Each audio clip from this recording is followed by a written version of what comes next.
आपका आज वीडियो में। So, आज जो वीडियो हम लेकर आए उसका टाइटल है the real story behind Chhaava, fact versus fiction, Vicky Kaushal, Rashmika Mandanna, Dinesh Vijan. तो चलिए देखते हैं ये वीडियो, लेकिन से पहले इस वीडियो चैनल का ओरिजिनल लिंक आपको हमारी वीडियो के डिस्क्रिप्शन मिल जाएगा। सब्सक्राइब कर, लाइक कर, शेयर कर, फॉलो कर इनके चैनल को। उसके अलावा लोग चैनल के इंस्टाग्राम लिंक भी हमारी वीडियो के डिस्क्रिप्शन मिल जाएगा। सब्सक्राइब कर, लाइक कर, शेयर कर, फॉलो कर। चलिए देख लेते हैं ये वीडियो।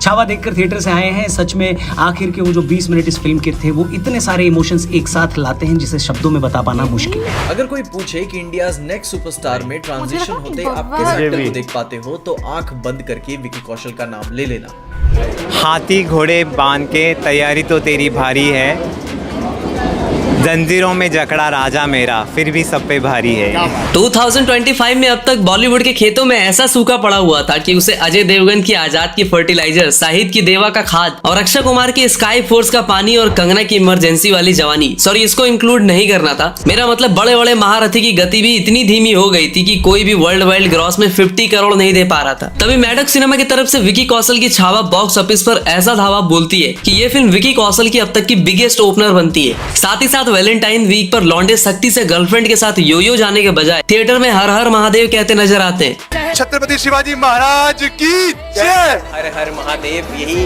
बार बार निकल रहा था जब अंदर बैठे थे, गूज़बम्स आ गए। इस फिल्म में अनलाइक अदर बॉलीवुड पीरियोडिक फिल्मों की तरह ज्यादा छेड़छाड़ ना करते हुए छत्रपति संभाजी महाराज की मर्यादा और सम्मान को ध्यान में रखकर फिल्म में काफी सारी चीजें दिखाई जाती है। लेकिन फिर भी मेकर्स एक दो जगह नहीं, मतलब काफी सारे ऐसे जगह पर चूक जाते हैं जिसकी वजह से बनते बनते कहीं ना कहीं बात बिगड़ जाती है और ये फिल्म चाह कर भी तानाजी वाला इम्पैक्ट नहीं क्रिएट कर पाती। छत्रपति संभाजी महाराज की कहानी की वीर गाथा सुनने से ही आंसू आ जाते हैं, लेकिन इस फिल्म को देखने के बाद भी काफी लोग कनेक्ट नहीं कर पाते। इसके अलावा छावा एक अधूरी फिल्म क्यों है, और जैसा कि फिल्म में दिखाया गया है उसके अपोजिट विकिपीडिया पे छत्रपति संभाजी महाराज के चरित्र के बारे में कुछ ऐसी बातें बताई गई है जिसे जानकर आपका भी खून खौल उठेगा। मैं मानता हूँ कि तबीयत डाउन होने की वजह से इस वीडियो में थोड़ी देरी हो गई है, लेकिन असली इतिहास और फिल्म से रिलेटेड कुछ ऐसी बातें खोज कर लाया हूँ। जैसे कि औरंगजेब जब एक क्रूएल राजा था तो उसे कुछ लोग रहमत उल्लाह उल सलेह क्यों कहते हैं, और क्या सच में संभाजी महाराज ने अपने ही सौतेली माँ को बंदी बना लिया था, और सबसे बड़ी बात क्या संभाजी महाराज को धोखे से पकड़ा गया था, और क्यों छावा मूवी का सीक्वल आना जरूरी है। सो आई कैन गारंटी यू कि छावा की इससे डिटेल वीडियो शायद ही कहीं आपको और मिले। और इस हिस्ट्री वर्सेस रियलिटी वाली वीडियो के लिए हमने आपसे जब शॉर्ट्स पे पूछा तो 24 आवर्स में ही उस पर 300 प्लस कमेंट्स भी आ गए। तो सच्चाई और छलावा करते हैं एक बार फिर से विश्लेषण। तब तक आप हर हर महादेव टाइप कर दो तो इंक्रीज आवर मोटिवेशन। तो वीडियो को हमने 3 पार्ट्स में सेग्रीगेट किया है। First, actual plots and real truth presented in movie. Second, digging out the real history which is not shown in the movie. And third, how entire Mughal Empire was devastated after Sambhaji Maharaj.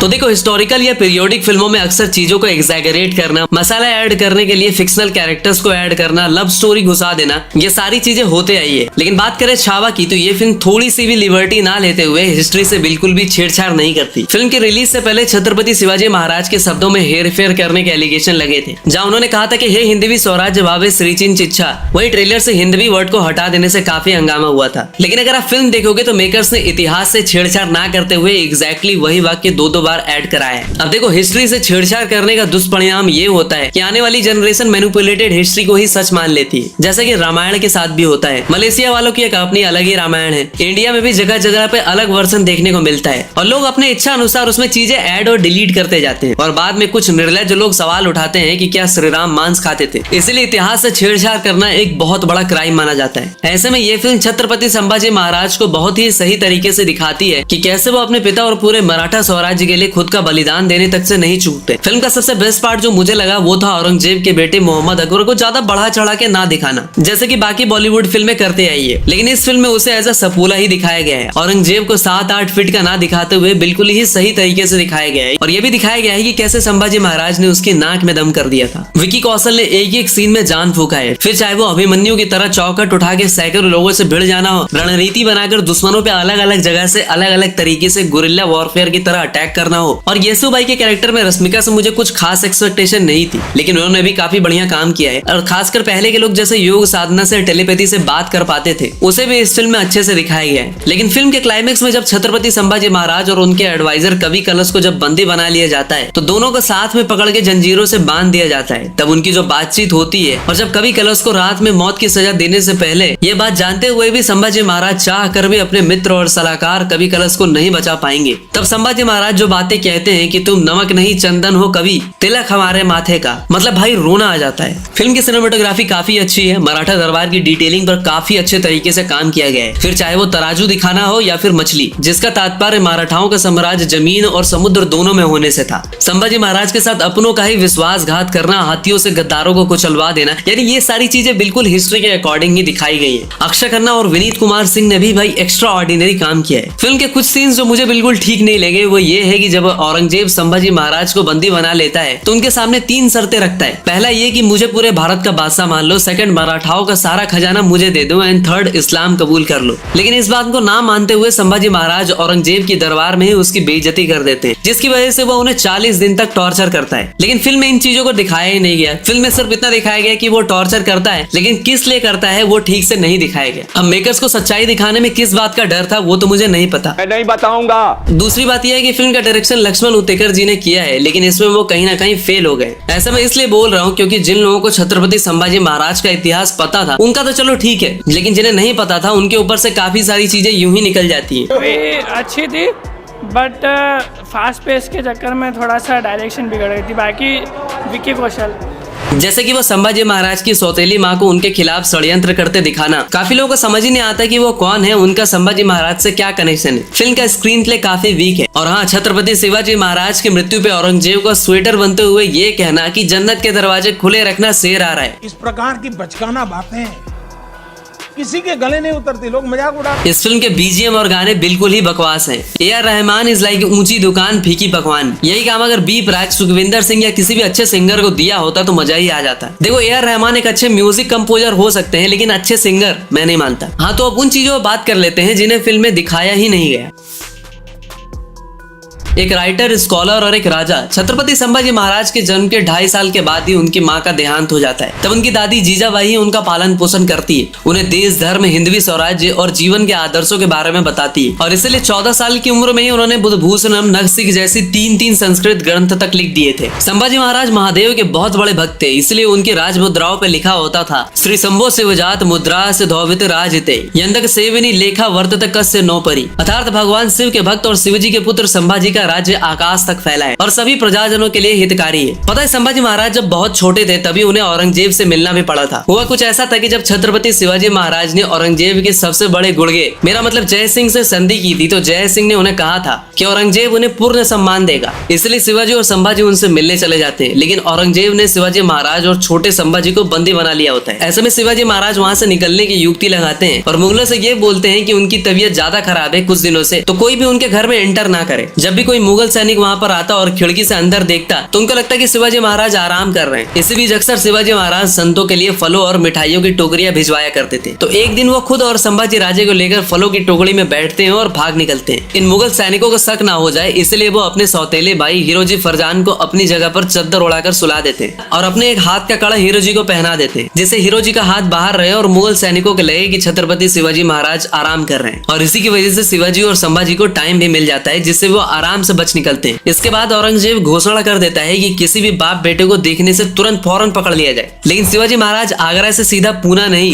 बल्कि उत्तर में मथुरा की तरफ चले जाते हैं और संभाजी को मथुरा में कृष्ण जी पंत के यहाँ पे छोड़ देते हैं, जिससे पकड़े जाने का खतरा बिल्कुल ही कम हो जाता है। और बचपन में ही कुछ इस तरह संभाजी महाराज पहले ही अपने सबसे बड़े शत्रु से मिल चुके होते हैं। इसी चीज को फिल्म में अगर थोड़े अच्छे तरीके से दिखाया जाता तो लोग बिल्कुल ही कनेक्ट कर पाते हैं। और संभाजी महाराज के बारे में ऐसी बात भी कही जाती है जिसे सच से ज्यादा मुझे इतिहास मिटाने वालों की करतूत लगती है। जैसे कि JL मेहता की book advance study in the history of modern India, इस बुक में बताया जाता है कि शिवाजी महाराज संभाजी राजे के खराब व्यवहार और डिसिप्लिन ना होने की वजह से उनसे इतने नाराज हो जाते हैं कि उन्हें पन्हाला किले में कैद कर लेते हैं। लेकिन सच्चाई तो यह है कि छत्रपति संभाजी महाराज को अनुशासन और रणनीति में सबसे उच्च राजा माना जाता है। फिर उस बुक में ऐसा बताया गया है कि 1678 में संभाजी राजे किसी तरह वहां से भाग निकलकर दिलेर खान से जा मिलते हैं और 1 साल के बाद 1679 में वो बीमार शिवाजी महाराज से मिलते हैं, तो छत्रपति शिवाजी महाराज उन्हें माफ कर देते हैं। और YJ भावे की book from the death of Shivaji to death of Aurangzeb, इस बुक में बताया जाता है कि छत्रपति शिवाजी महाराज के स्वर्गवास के बाद मराठा एम्पायर के अगले छत्रपति बनने की प्लानिंग की होड़ लग जाती है और इस रेस में सबसे आगे होते हैं संभाजी महाराज के सौतेले भाई और सोयरा बाई के बेटे राजा राम। लेकिन अगले छत्रपति बनने के लिए संभाजी महाराज अपने सौतेली माँ और उनके बेटे राजा राम और राजा राम की पत्नी को कैद कर लेते हैं। मतलब एक ऐसा महान राजा जिसने बचपन से लेकर वीर गति प्राप्त होने तक सिर्फ संघर्ष किया, 120 युद्ध लड़े और सारे के सारे जीते भी,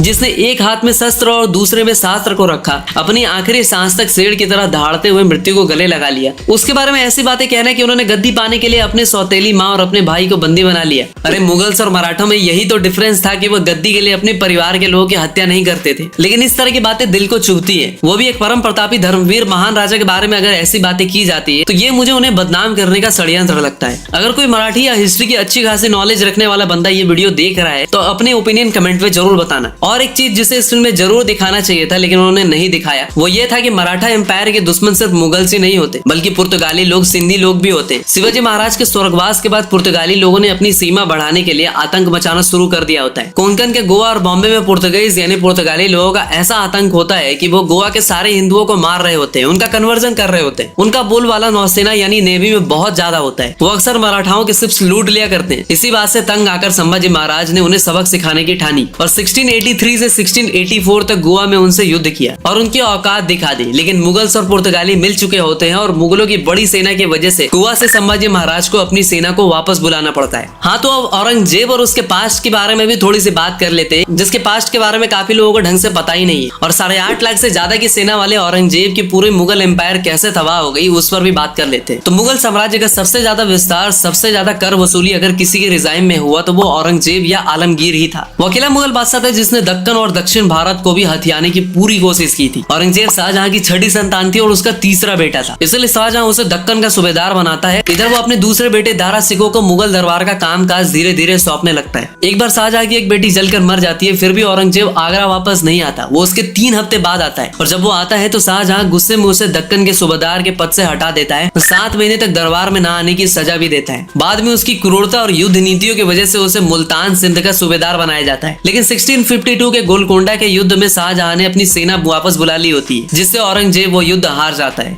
इधर 1657 में औरंगजेब बीमार पड़ जाता है और ऐसा बीमार कि उसके सारे बेटों को लगता है कि अब तो गया है बुड्ढा और मेरे मुगल बादशाह बनने का टाइम आ गया है। तो औरंगजेब यहाँ पर एक बहुत ही खतरनाक कॉन्स्पिरेसी करता है। वो अपने ही भाई मुराद को अपनी तरफ मिला लेता है, क्योंकि उसने मुराद से कहा होता है कि अगर तुम दारा और सुजा को हटाने में मेरी मदद करते हो तो मैं मुगल सल्तनत की गद्दी तुम्हें सौंपकर खुद हज करने चला जाऊंगा। मुराद और औरंगजेब की सेना मिलकर दारा को हरा देते हैं और दारा उत्तर की तरफ भागता है तो उसे एक बलोच सरदार अपने यहाँ शरण देने का वादा करके औरंगजेब को सौंप देता है और औरंगजेब अपने ही भाई दारा शिकोह को मृत्यु दंड की सजा देता है। अपने दूसरे भाई सुजा को वो वर्मा में मार गिराता है और मुराद को अपने ही भाइयों को मारने की सजा देता है और अपने बाप शाहजहां को कैद कर लेता है। शाहजहां कभी भी औरंगजेब को बादशाह नहीं देखना चाहता था, क्योंकि औरंगजेब एक बहुत ही क्रूर और कट्टरपंथी विचारधारा का था। तो वही दारा शिकोह सबको लेकर चलने वाला था, आर्ट और म्यूजिक को भी बढ़ावा देने वाला था। औरंगजेब का बड़ा भाई दारा शिकोह, उसने किताब लिखी मंजुमल बहरीन, मतलब 2 समुद्रों का मिलन।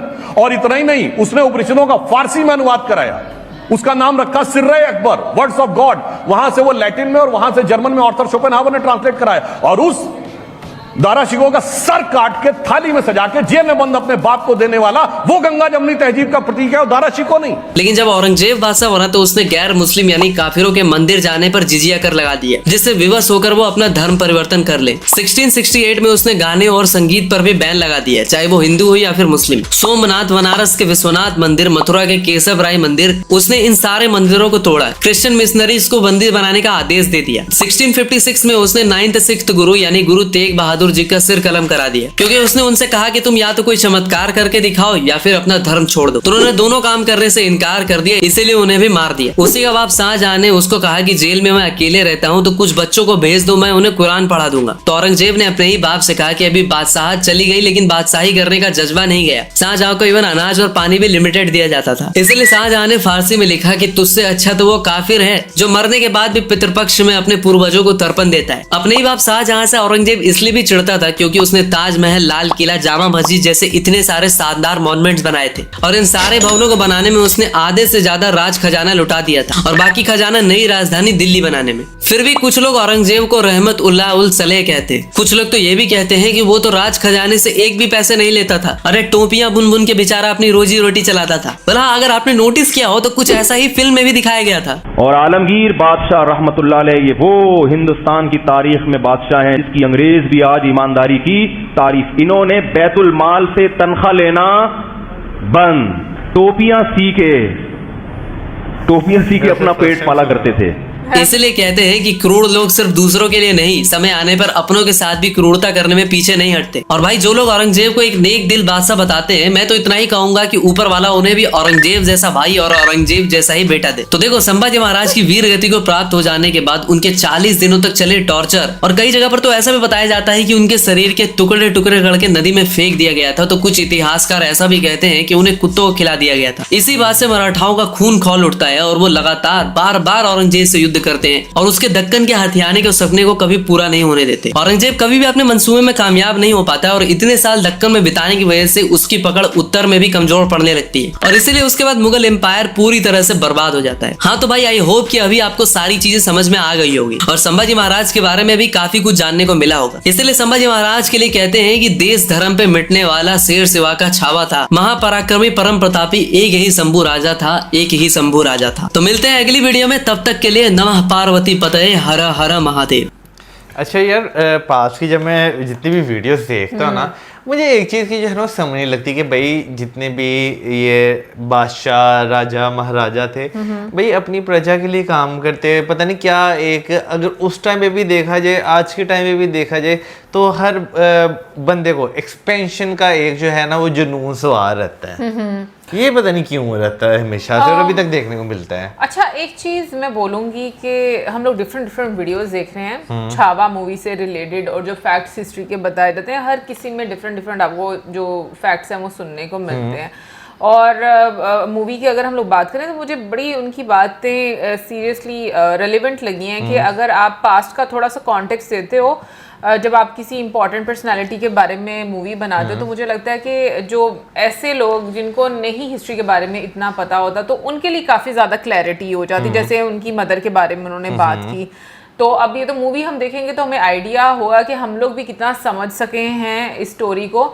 लेकिन विकी कौशल, मैं बोलूँगी कि नो डाउट उनकी जो आंखें हैं, मतलब जहाँ जहाँ पर स्पेशली वो एक बात बोलते हैं ना, हर हर महादेव बोलते हैं, और उनकी आंखों में से जो एक्सप्रेशन आता है कमाल का है। और औरंगजेब के भी रोल में जिस तरीके से जो वीडियो मेकर है उन्होंने बोला कि कोई बहुत बड़ा बादशाह कोई ऐसे हाइट वाला नहीं दिखाया, क्योंकि नॉर्मली ऐसा होता है कि बादशाहों को ऐसे दिखाया जाता है, बट ग्लोरीफाई किया जाता है। हाँ, ग्लोरीफाई इतना किया जाता है उनके पर्सनालिटी को। लेकिन जब आप रियल में उनकी कोई भी पोर्ट्रेट देखते हो, जो उस टाइम पर लोगों ने, बंदा सोचता अच्छा ये था, मतलब वो बिल्कुल ही आपको ऑपोजिट रहता है। तो मुझे लगता है ये चीज़ वाकई में आपको हिस्ट्री के साथ इस तरह की छेड़खानी नहीं करनी चाहिए कि क्योंकि जो ऑडियंस है उसके सामने वो पर्सनालिटी अच्छी बनकर आए।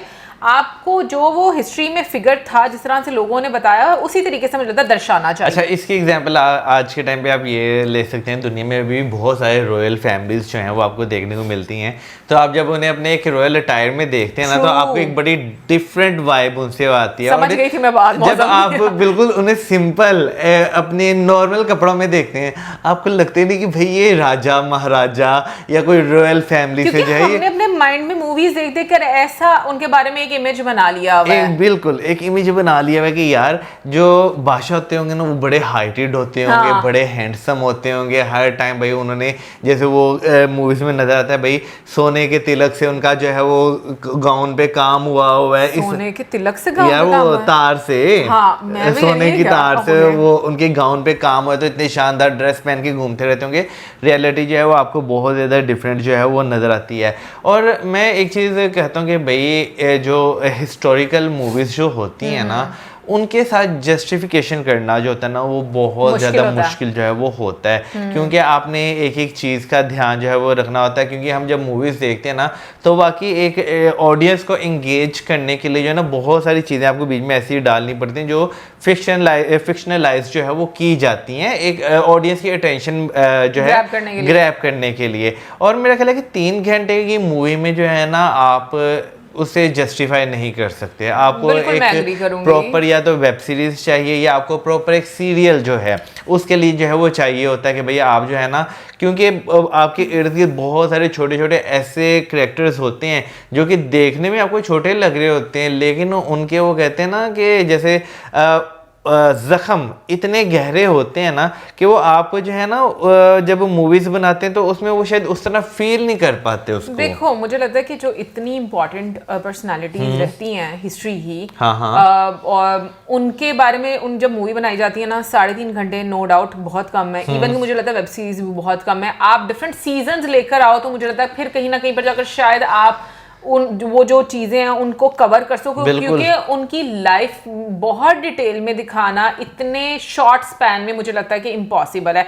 और नो डाउट भाई मैं भी इस चीज़ को मानती हूँ कि ये हमारी कलेक्टिव हिस्ट्री है और ये पाकिस्तानियों को भी मूवी जो है वो देखनी चाहिए, क्योंकि आप ये देखो कि उस टाइम पर वो एक यूनाइटेड इंडिया का टाइम था और उस मतलब जो जितने भी फ्रीडम फाइटर्स थे वो हमारे भी फ्रीडम फाइटर्स थे। तो बिल्कुल मुझे लगता है कि हिस्ट्री के बारे में पता होना चाहिए। दूसरा मुझे एक चीज़ जो बिल्कुल पसंद नहीं आती वो ये है कि जिस भी रिलीजन का होता है या किसी भी फेथ को फॉलो करता है या किसी भी कम्युनिटी का होता है, अगर आपकी कम्युनिटी में कोई भी गलत इंसान है जिसकी वजह से आपकी कम्युनिटी को नुकसान पहुंचा या फिर आपकी कम्युनिटी की इमेज बुरी बनी है, आप उसको क्यों नहीं बुरा बोल सकते? आप बिल्कुल बुरा बोलो।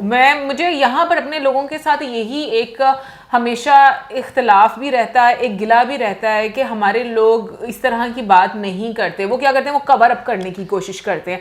आप जब नहीं बताओगे तो आगे से लोग आना कैसे बंद होंगे ऐसे वाले, अगर आप उनको सपोर्ट करोगे या कवर अप करोगे। तो मुझे लगता है कि ये चीज़ बड़ी ज़रूरी है कि आप जो भी खामी देखते हो उसके बारे में अगर आप नहीं बोल सकते तो एटलीस्ट अपने दिल में तो बुरा उसको समझो, कि आप ये ना करो कि आप किसी ना किसी तरीके से उसको सपोर्ट कर रहे हो। भाई देखे ना, सीधी सी बात है, जो है ना टोपियां भुन भुन के जो है ना आप इतना बड़ा साम्राज्य जो है वो नहीं चला सकते, ठीक है? आज के टाइम में टोपियां भुन के अपना घर नहीं कोई चला सकता यार। अगर उस जमाने के हिसाब से भी अगर बात की जाए तो चले पैसे कम मिलते होंगे, ठीक है ना, जो टोपियां उस जमाने में बुनते होंगे।